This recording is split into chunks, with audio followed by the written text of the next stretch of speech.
How you doing? I'm going to show you how to remove scratches from watch bracelets. Here's an old Omega.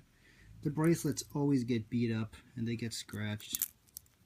This has a satin finish on it, so what I'm going to use is a rough scouring pad. You can get these at any Lowe's, Home Depot.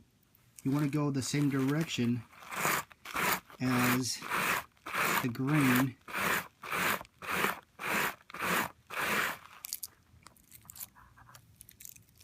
And you'll get the scratches out.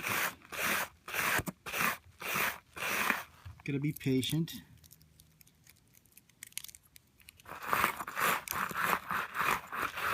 But it will work. As you can see, it's a little rough, but then you take a smoother pad and smooth out what you did.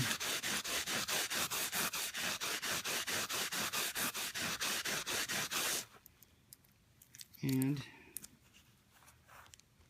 can see where I did. It looks almost brand new. This watch needs a little more work, but you get the idea. Does a great job. Thanks.